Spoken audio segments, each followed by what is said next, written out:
Matapos mapatay ni Chu Ziyu ang mga demonyo na kanyang mga nakalaban, sa labas naman ng lihim na kaharian ay nasaksihan ng mga demonyo at ng mga tao na mga cultivator kung gaano kawalang awa na pinatay ni Chu Ziyu ang grupo ng mga demonyo.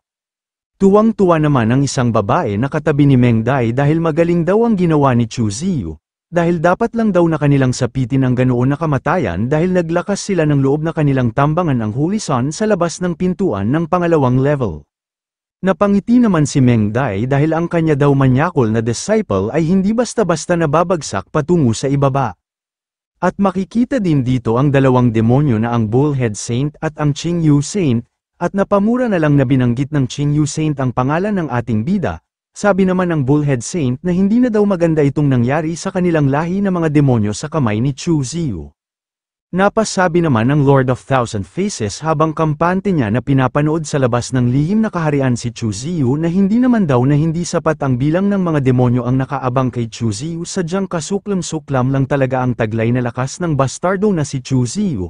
Hindi na daw normal ang kanyang pinakitang lakas ngayon, hindi na daw niya ito matatalo.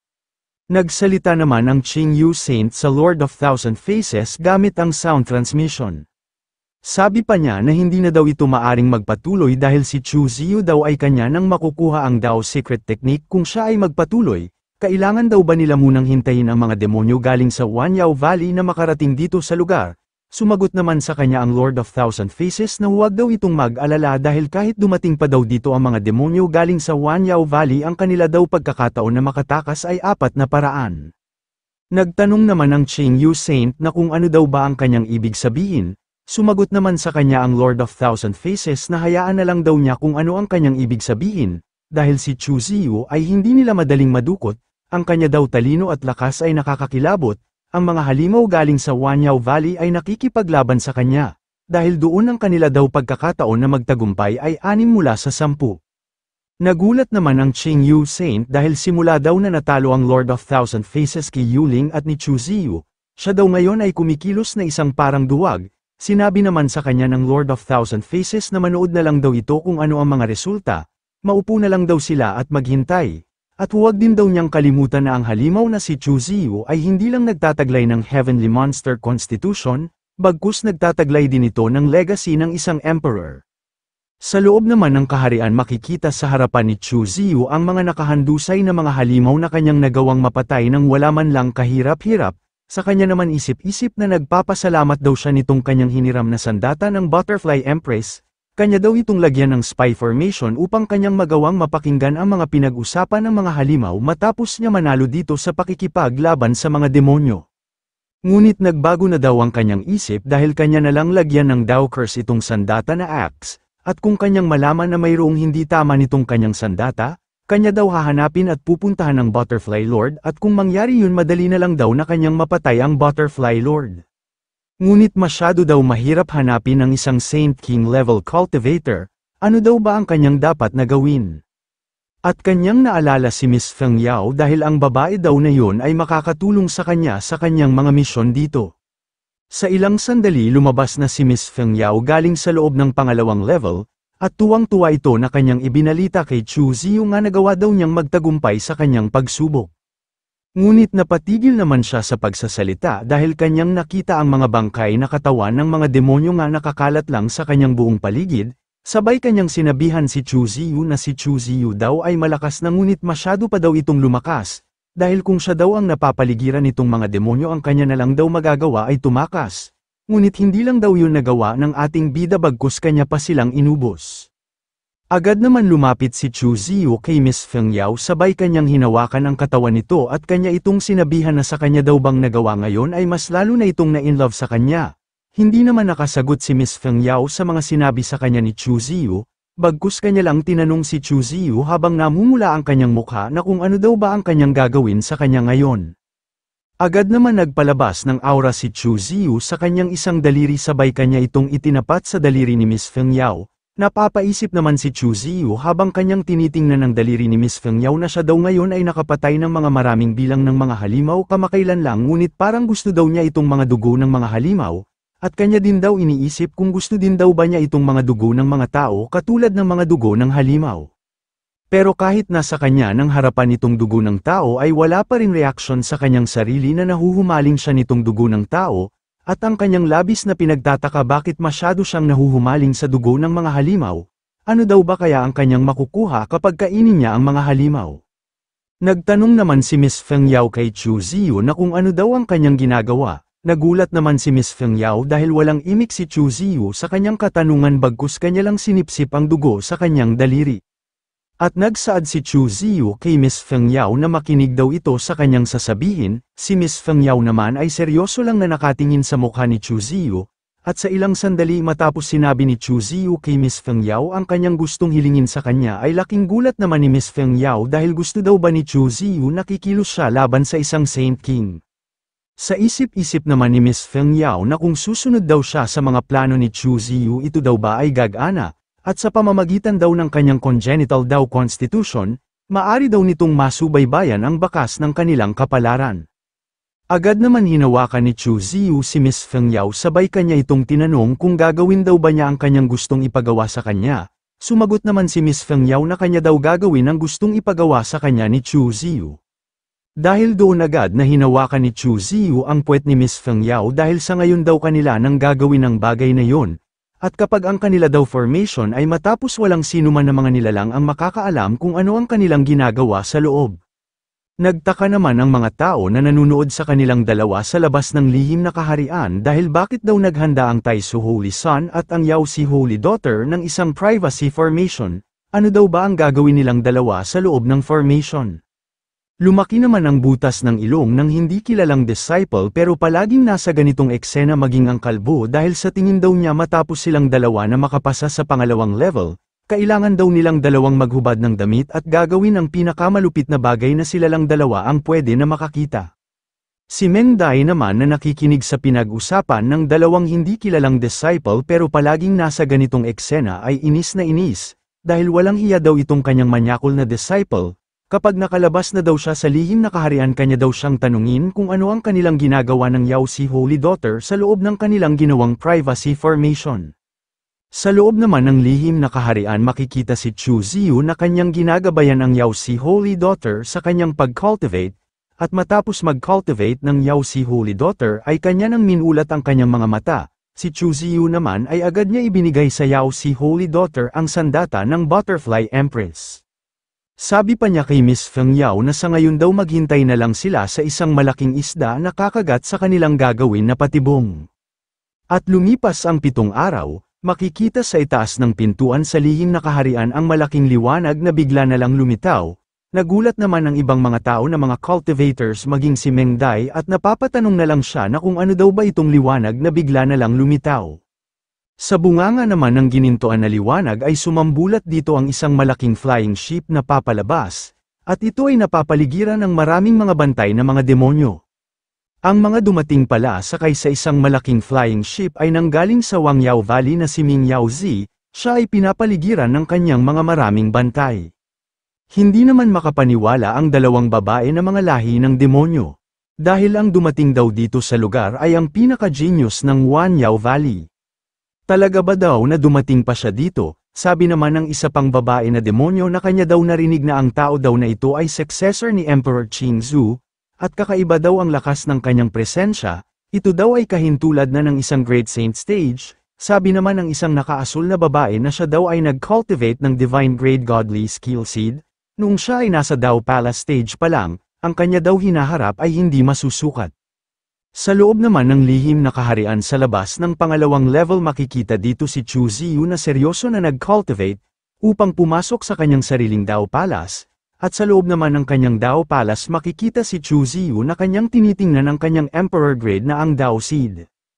At kanya na lang nasabi na itong Emperor Grade daw na ang Dao Seed ay nagbabago, may kinalaman daw ba ang kanyang epiphany sa pagbabago nitong Emperor Grade Seed?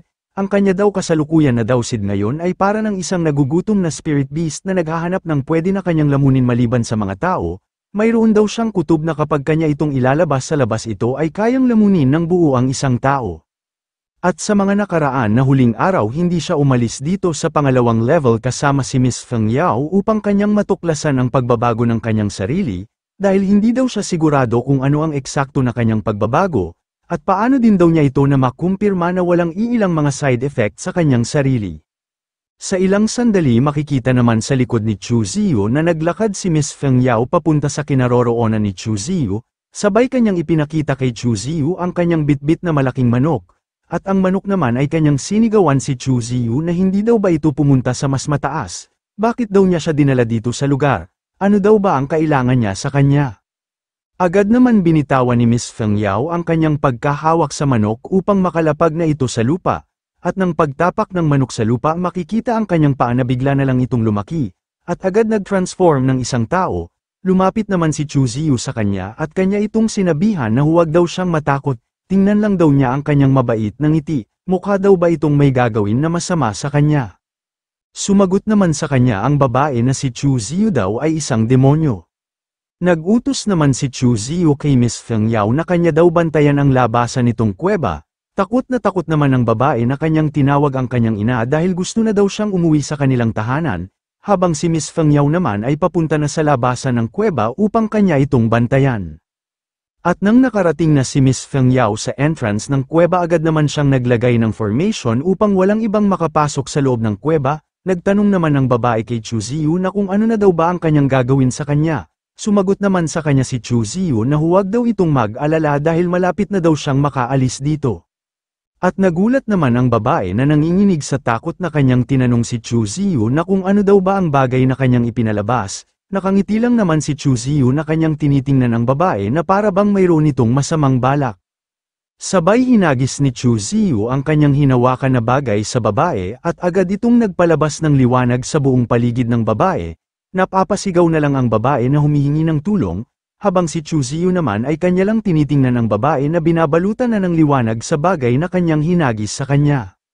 At sa ilang sandali ang liwanag na pumapalibot sa babae ay dahan-dahan na pumasok sa utak ni Chu Ziyu, dahil doon nakapasok ang kamalayan ni Chu Ziyu sa nakaraan ng babae at kanya itong tinitingnan kung ano ang ginagawa nito kamakailan.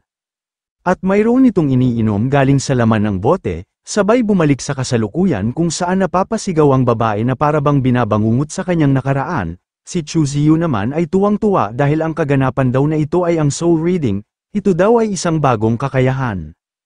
At lumipas na nga ang 2 oras makikita ang malaking bilog na liwanag na bumabalot sa babae na bigla na lang itong sumabog, sabay makikita sa harapan ni Chu Ziyu na naglaho na sa paligid ng babae ang mga gintong liwanag. Tawang sabi naman ni Chu Ziyu sa kanya na sa wakas nagising na ito. At ang babae naman ay halatang nagbago na ang ugali nito na parabang malapit ito sa ating bida. At agad itong lumuhod sa harapan ni Chu Ziyu na kanyang kinilala ang ating bida na ang kanyang Panginoon. Saad pa niya kay Chu Ziyu habang kanyang hinalikan ang sapatos nito na siya daw ay tapat na tagasunod ng kanyang Panginoon, at nagpapasalamat daw siya sa pagbigay ng kanyang Panginoon ng bagong kapanganakan sa kanya. Tanong naman ni Chu Ziyu sa kanya na kung mayroon daw ba itong nararamdaman na pagbabago sa kanyang katawan ngayon. Ayon naman ng babae habang natutuwa na nagpapasalamat daw siya sa kanyang Panginoon sa kanyang ibinigay sa kanya na biyaya, dahil ang Phoenix Blood daw sa kanyang katawan ay mas lalo pang tumaas ang level, at ang mga kapintasan daw ng kanyang Heaven Grade Godly skill ay inaayos patungo sa Divine Grade. Sinabi din niya na mayroong halong pagkamangha na ang kanya daw lakas ay umangat ng 3 ulit. At ang kanya daw talento maging ang kanyang cultivation ay mabilis din ang pag-improve. Ang pagtungtong daw niya sa isang lesser saint ay hindi na imposible matapos niyang makaalis dito sa lihim na kaharian. O baka mas mataas pa ito sa isang lesser saint. Napapaisip naman si Chu Ziyu na matapos daw niyang ginawa itong kanyang bagong eksperimento, kanya daw natutunan kung ano itong lahat bilang isa na Dao Seed kung ano ang dapat na gawin nito. Ang una daw ay mag-consume ng kahit anumang mga cultivator maliban sa mga tao at gawin itong blood color energy at kapag ang enerhiya na ito ay nakaimbak sa blood color ito ay magliwanag sa tabi niya. At ang pangalawa ang pagbabago. Ang blood energy daw ay nakapagpapabago ng kaluluwa ng kahit anumang nilalang at siya ay susundin nito. Nag-utos naman si Chu Ziyu sa babae na tumayo na daw ito at magsalita. Sumang-ayon naman ang babae sa utos sa kanya ni Chu Ziyu. Sa isip-isip naman ni Chu Ziyu na ito daw ay hindi kayang malutas na pag-atake, at sa hinaharap siya ay magtitipon ng iilang grupo na ang kanyang mga tapat na alagad. Namumula naman ang mukha ng babae na kanyang tinawag ang kanyang Panginoon. Sabi naman ni Chuziyu sa kanya na kung ano daw ba ang problema sabay kanyang itinapat ang kanyang isang daliri sa malaking pakwan nito. Ayon naman ng babae sa ating bida na si Min Yaozi nga nang galing sa Wanyao Valley ay nandito na sa loob ng lihim na kaharian, baka ang nilalang daw na iyon ay makaharap ng kanyang Panginoon. Nagtataka naman ang babae dahil nakangiti lang si Chuziyu na kanya siyang sinabihan na huwag daw itong matakot. Sa isip-isip naman ng ating bida na si Min Yaozi daw ay nagtatagli ng Divine Grade Godly Skill Seed at Heavenly Monster Constitution. Ang talentado daw na ito ay hindi pa lumitaw ng 1000 taon na ang nakalipas, ito daw ay tagapagmana ni Emperor Zhu Qing. Sabay nakangiti si Chuziyu na para bang isang demonyo dahil kapag ang nilalang daw na iyon ay kanyang magawa na kanyang tapat na alipin, iyon daw ay mahusay. Inutusan naman ni Chuziyu ang babae na si Aikun na mayroon daw siyang ipapagawa na misyon sa kanya ngayon. Nakaluhod naman si Aikun na kanyang sinabihan ang kanyang Panginoon na kanya daw tatapusin ang ipapagawa na misyon sa kanya ng kanyang Panginoon kahit buhay pa niya ang kapalit nito. Inutos naman sa kanya ni Chuziyu na subukan daw niyang akitin ang mga maraming bilang ng mga halimaw. Agad naman sumang-ayon si Aikun sa kanyang Panginoon habang namumula ang kanyang mukha. Matapos makaalis si Aikun, nagtanong naman si Miss Feng Yao kay Chuziyu na kung aalis na daw ba ito. Sabi naman ni Chuziyu sa kanya na huwag na daw niyang isipin dito sa lugar at hayaan na daw niya makaalis yung babae na halimaw na yon. Napapaisip naman si Miss Feng Yao na si Chuziyu daw ay hindi basta-bastang mag-iwan ng mga kaaway katulad nito. Pero bakit hinayaan lang daw niya ang nilalang na yun na makaalis dito sa lugar? Agad naman umupos si Chuziyu sa lupa sabay kanya itong hinawakan dahil mayroon daw siyang nararamdaman na pagbabago matapos niyang baguhin ang personalidad ni Aikun, ngunit hindi daw niya matukoy kung ano na ang kanyang eksakto na cultivation ngayon. Nagsalita naman si Chuziyu kay Miss Feng Yao na kung hindi daw ba niya itatanong sa kanya kung bakit niya pinaalis ang babae kanina. Sabi naman sa kanya ni Miss Feng Yao na sasabihin naman din daw ni Chuziyu sa kanya kung gusto niyang sabihin kung ano ang dahilan kung bakit niya pinalaya ang babae kanina. Ayon naman ni Chuziyu na mayroon daw iilang bagay na ang pinakamahusay na gawin ay gawin itong lihim. Tinanong din ni Chuziyu kay Miss Feng Yao kung ano daw ba ang sa tingin niya para dito. Sinabi naman ni Miss Feng Yao kay Chuziyu na nararamdaman daw niya ang isang pakiramdam na mayroong mali siya sa kanya ngayon. Balak daw ba ni Chuziyu na patayin niya siya ngayon? Kanya daw itong naisip dahil mayroon daw siyang nakita sa kanya dito sa loob ng kuweba na kakaiba. Hindi na daw niya makontrol ang kanyang damdamin katulad nito ngayon. Agad naman si Chuziyu na tumayo sabay kanyang sinabihan si Miss Feng Yao na kung sa tingin daw ba niya na siya ay isang nahuhumaling sa mga dugo at isang tao na walang awa. Ayon naman ni Miss Feng Yao na naiintindihan daw niya siya ngayon, dahil alam niya na hindi pa naman daw sila nagkasama ng matagal kung kaya nag-iingat lang siya sa kanyang sarili. Katulad nito ngayon, at huwag din daw itong mag-alala dahil hindi daw niya ilalantad ang kanyang mga lihim. Natawa naman si Chuziyu sa mga sinabi sa kanya ni Miss Feng Yao dahil ang gawain lang naman daw na iyon ay hindi gawain ng isang magkaibigan, sabay kanyang hinawakan ang katawan nito. Dahil si Miss Feng Yao daw ay ang kanyang pakpak kung kaya mayroon daw siyang tiwala sa kanya. Sumagot naman sa kanya si Miss Feng Yao na kung ganoon daw ang kanyang close cultivation ay wala na, balak pa daw ba nitong ipagpatuloy ang kanyang landas. Sabi naman sa kanya ni Chuziyu na huwag daw itong mag-alala sa kanya, dahil mayroon pa daw siyang isang bagay na kailangan na gawin sa kanya ngayon. At sabay ipinadikit ni Chuziyu si Miss Feng Yao upang kanya nang simulan ang kanyang gustong gawin sa kanya. Dahil bago daw niya gawin ang bagay na yun kailangan daw muna niya siyang diligan ngayon. Napanganga na lang si Miss Feng Yao habang nasasarapan sa ginawa sa kanya ni Chuziyu. Dahil pala sa ibabang parte sa katawan ni Miss Feng Yao ay mayroong dinukot si Chuziyu na isang mahalagang kayamanan ni Miss Feng Yao. At sa ilang sandali makikita si Miss Feng Yao na mas lalo pa niyang nilakasan ang kanyang pag-ungol dahil habang tumatagal daw ang ginawa sa kanya ni Chuziyu ay mas lalo pa itong sumasarap. Sa hindi naman kalayuan makikita si Chuziyu na kanyang sinaksak ang ibabang parte ng katawan ni Miss Feng Yao ng kanyang daliri, si Miss Feng Yao naman ay wala nang magawa dahil sa lakas ng ating manyakol na bida. At sa labas naman ng pangalawang level makikita dito ang isang malaking puno sa harapan ng lagusan ng pangalawang level, at makikita din dito si Aikun na kanyang tinipon ang mga iilang mga demonyo upang sundan nila siya.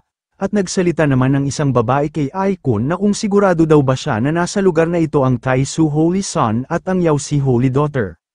Sinabihan naman sila ni Aikun na kampante sa kanyang sarili na kung sa tingin daw ba nila na mukha siyang nagsisinungaling sa kanila. Sigurado daw siya nga nandito sila dahil ang difficulty level ay masyadong mataas, 5 tao lang ang pwede na makapasok sa level na yun sa ngayon, at sinabi din niya na ang karamihan daw sa mga tao ay sumuko na sa halip na magpatuloy upang makakuha ng magandang opportunity dito sa loob ng lihim na kaharian. Katulad nilang lahat ngayon.